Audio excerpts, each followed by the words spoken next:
Pasminco Metals sulphide plant, high on the list of polluters, claims its effluent discharges average 20% of those permitted by its licence. Pasminco concedes its $13,000 fee is small and agrees imminent increases are warranted, but says a bond system recently pioneered between the Sydney Water Board and ICI lacks detail.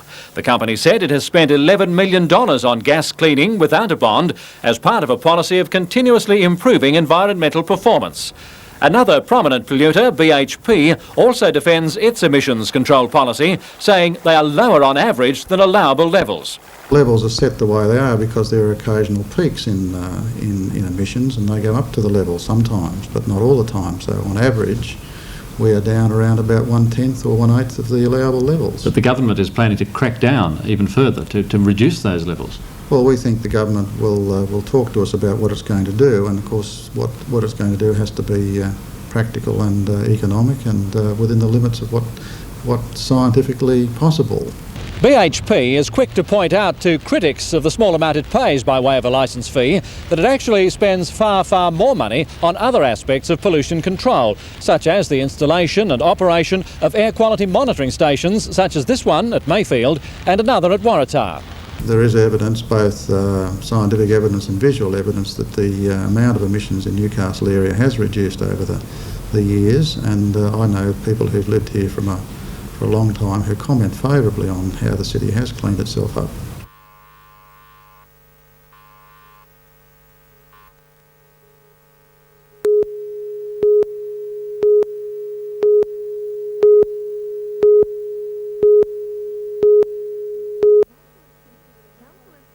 Council is considering closing Scenic Drive because of the amount of traffic which use it as an alternative route to the Pacific Highway. Well, the people who live in Scenic Drive see a definite danger to themselves and their kids because of a rat bag element that uses Scenic Drive as a speedway to get round the Pacific Highway.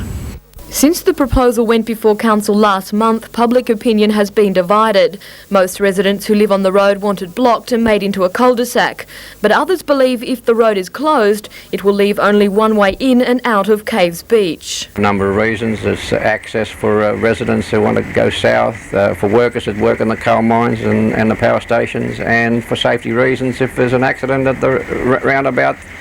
The emergency service could get through. There's another way through for them to get through to the Pacific Highway. Residents are also concerned that Mayor Welsh is acting in the interest of developer Gordon Pacific, who is building a tourist resort in the area. But at last night's council meeting, Alderman Welsh vetoed that idea. Last council meeting we moved to deny Gordon Pacific access to their development via Scenic Drive during the construction stage. Alderman Welsh believes tonight's public meeting will oppose the proposal and instead favour the use of stop signs along the road. Jodie McKay for NBN News.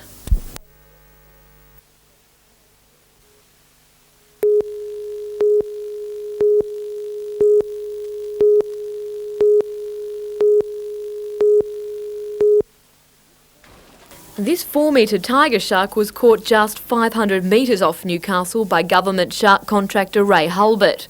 The tiger shark is the most feared shark to man. While meshing halted this predator, 2 recent attacks on the Gold Coast have occurred despite protective netting. Yesterday, the latest victim told of his frightening ordeal. A chunk out of the back of my board and drove me along for about 30 yards underwater. Attached to my board by my leg rope, and then I climbed back onto my board. The shark circled me again and then came up underneath and hit me underneath the board and threw me up in the air and landed on my back on the surfboard. In Newcastle, there has been only one fatal attack off Nobby since the meshing was put in place in 1949. But according to a local marine researcher, it's only a matter of time before a serious attack occurs locally. So you'd be concerned in the water? Oh, well, in the short term, people have got to realise what the problem is, because start thinking about the marine environment, and not swim early in the morning or late in the afternoon or on cloudy days. Stay together. And be very careful. Mr Fairfax believes the increase in attacks along the coast is due to a shortage of fish in the ocean. Last year we imported $440 million worth of fish product because our own fishermen can no longer supply the demand. the fish stocks are not there, and those sharks out there live on fish. Meanwhile, on South Newcastle Beach this morning, a turtle without a head was found washed up. There's speculation it too may have been the victim of a shark attack. Jodie McKay for NBN News.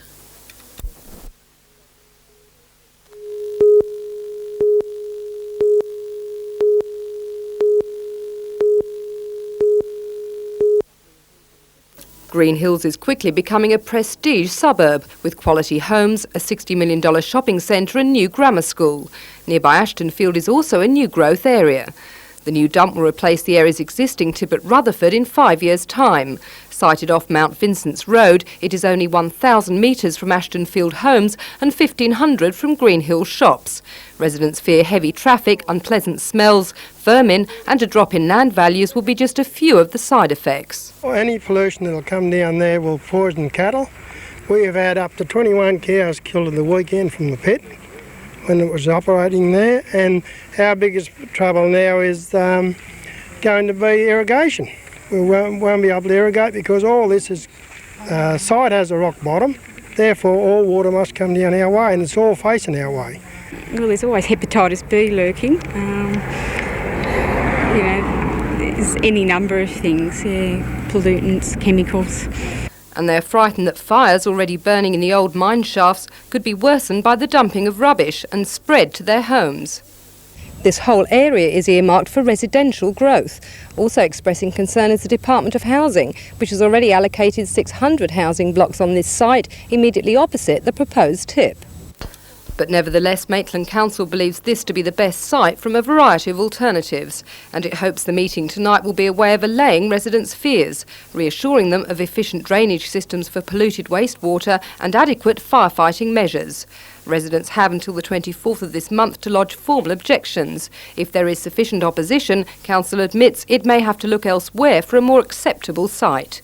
Rebecca Skinner, NBN News.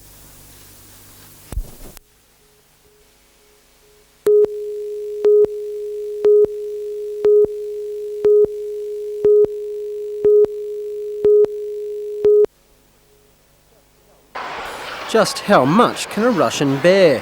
Apparently quite a bit, especially if you're a Siberian brown, born, bred and raised under the big top of the Moscow Circus.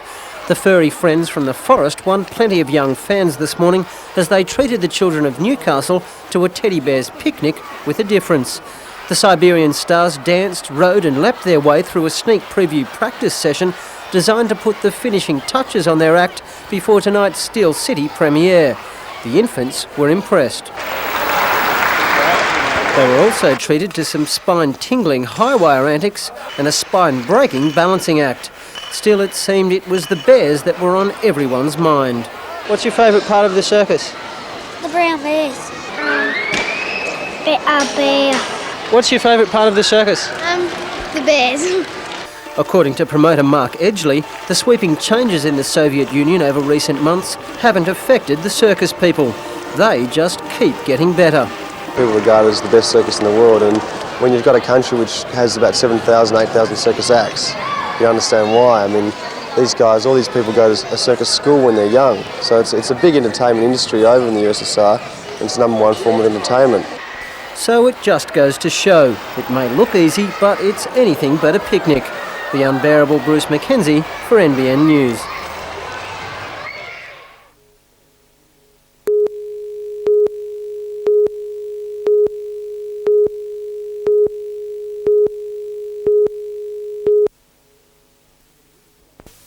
In recent years, Newcastle industry just hasn't been able to win a trick. Despite being in the running for major industrial contracts, often local business has been pipped at the post and lost the work. This scenario was repeated when a Newcastle-based consortium bid for platform construction work on the North West Shelf project.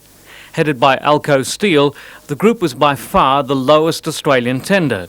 But that was before state government stepped in. Western Australia offered the Perth-based competitor more than $8 million in concessions and incentives, pushing its relative price below the Newcastle bid. The New South Wales government offered the state dockyard site rent-free and other concessions to the value of about $3 million. But this was not enough to win the job. Alan Morris says there's nothing new in state governments buying work in this way for local companies. Eventually, our companies are going to keep losing and losing unless the state government accepts that it has to match other states. It can't play Simon Pure and say government policy is that we don't compete and then try and blame somebody else for projects going elsewhere. But the Hunter Economic Development Council has called such a tendering process into question, saying it leaves it open to corruption and political interference. And it seems that at the 11th hour there seems to have been some deduction from the Western Australian price. And to me, this is not the way you carry out a tender process. I mean, there's an equity and an honour involved in these sort of tenders that's respected all around the world, and I don't think that's been what's been happening here. Mr Morris admits the process deteriorates into a Dutch auction between the states, but says it's better to win the work that way than lose it forever. Now, one can argue about the advisability or the desirability of state governments doing it, but you can't argue about the reality of it. It's actually been happening for a very long time, and for a place like Newcastle trying to attract new investment and new companies, we're finding that company after company and project after project are going somewhere else, not because of us or because of our capacity, but because other state governments are prepared to assist more than New South Wales is.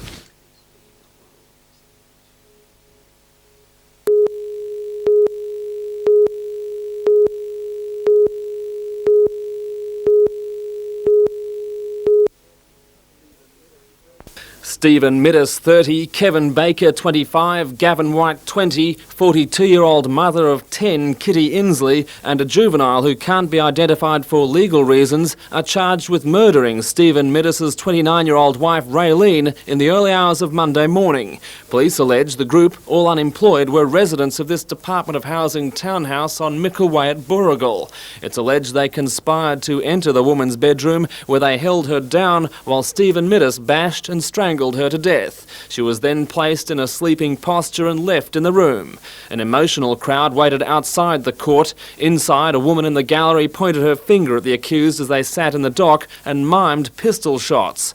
Counsel for Stephen Mittis did not apply for bail. The other 3 adults had their applications refused.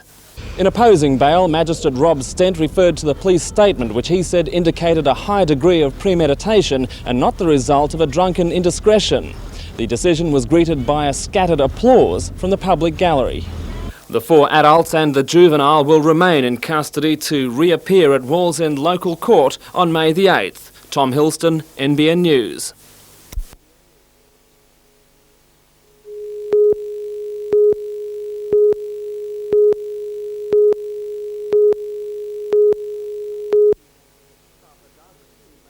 Half a dozen tube makers' apprentices volunteered their time to stand in the early morning drizzle recording driver behaviour at the intersection of the Industrial Highway and Ingle Street.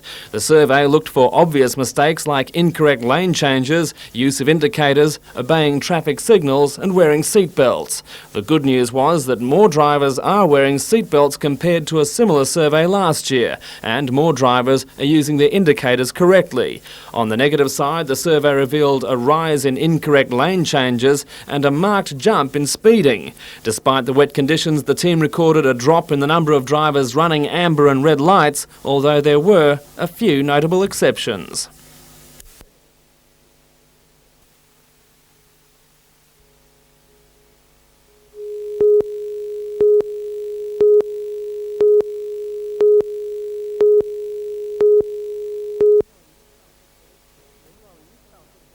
Meanwhile, Newcastle police were on the lookout for another sort of driver, quite different from the kind they usually pull over. You're looking for someone particularly safe, you're looking for someone that is outstanding. And on the other side, someone that does something wrong that's blatantly obvious. The lucky motorist would be given $50 courtesy of the National Safety Council and the Newcastle City Council. But although there were many candidates, few passed the final test. An untimely burst of speed ruined some chances, while a bald tyre put the skids under others. Eventually, 67-year-old Charlestown man John McDermott was pulled over and interrogated. Gold licence. But how many years you been driving for? Probably 50 years. 50 years, yeah. And he was none too thrilled at the prospect of ruining an almost perfect record. But fears turned to cheers when the truth was revealed. Congratulations. Thank you very much. Thank you. Better than fine. But tonight police will have their eyes peeled for drivers not obeying the law, and the penalties will be painful. Speed and seatbelts are probably the main two things. Costly mistake if you get caught. Yes, that's correct. 3 points on your licence and a $75 fine for the driver, and also $75 for the passenger.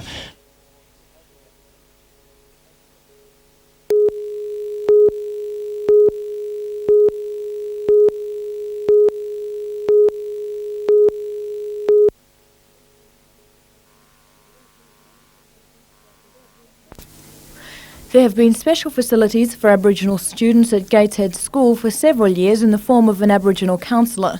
The classroom previously used became too small as the centre grew, and it was eventually moved to a larger room and expanded.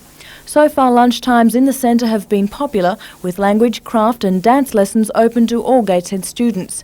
Today's opening saw a colourful display of art and library resources, and also a performance by the well-known Gateshead Aboriginal Dance Group, which performed at the Sydney School's Variety Spectacular earlier this year.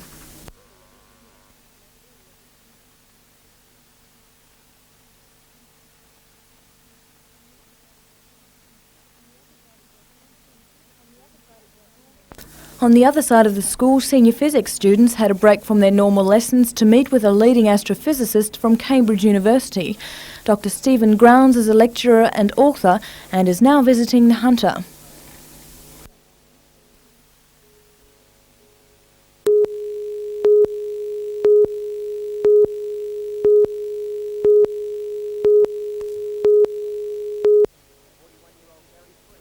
"41-year-old Gary Screen turned his back on 23 years with the New South Wales Department of Education today as he signed a contract with the Northern New South Wales Soccer Federation. President of the Federation, Dave Williams, countersigned the agreement and a new level of administration takes shape for soccer in the North. Gary has been associated with many sports throughout the Hunter Valley and has been Regional Sports Administrator for the Education Department since 1985. For Gary, it wasn't a hard decision.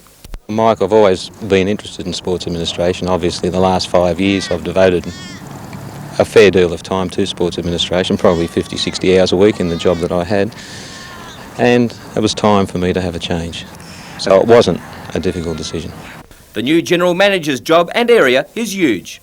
I will be doing all aspects of administration, promoting, propagating the game in Northern New South Wales, not just the Newcastle area.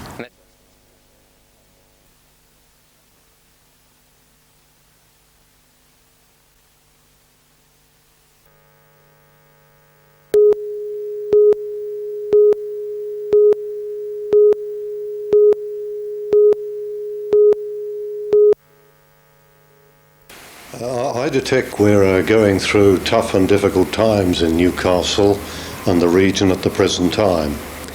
I know we're irritated, a little frustrated that our reconstruction after the earthquake is not going as fast as we would like. And I think probably we've got perhaps a year or more in which we will need to recover and repair ourselves. And so the message of Easter really comes at a really appropriate time, because it's a message of life and hope and courage. And these are not my words, these come from the New Testament itself. We can have hope and we can have courage because we know that God is in the midst of our lives, and no matter what happens to us, good or bad, He is in control.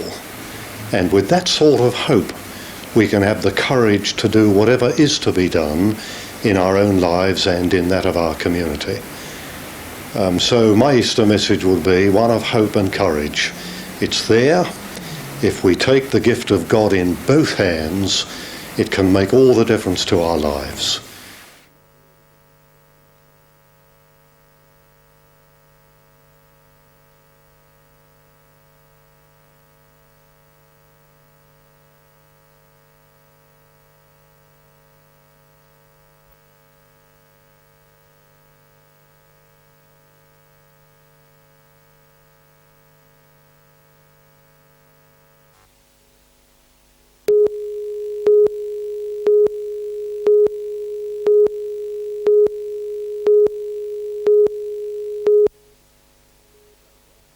Andre Walton can do more consecutive 360s than anyone else in the world. It's a talent that's won him fame and fortune in the United States and also seen his personal life turn a full circle. While most of his skating peers are obsessed with demonic images and anarchy, Andre concentrates on spreading the word of Christ. Basically, me and another fellow named Eddie Alguera, who's out here with the States with me also, we have a skateboard ministry to where we go around the world. We've seen kids on the streets, like that were skaters and stuff like that. So this is basically an outreach. It is there is a lot of hardcore graphics and stuff like that that's on the bottom of the board, but we like to take that and turn it around for Christ. His awesome skills lure fanatical young skate punks the world over, but once he has them in his grasp, the Californian quickly turns the skating lesson into a sermon. And the Bible says the laws of God are written on every man's heart. It comes as a relief to worried parents and might just see skating lose its immature image and become accepted as a genuine sport. There's a contest in Münster, Germany once a year. It's the World Cup, and there's about 10 other contests all throughout Europe. And so basically what is happening through the NSA and through other organizations all over the world, it's really helped the sport to grow in the last 10 years, I'd say.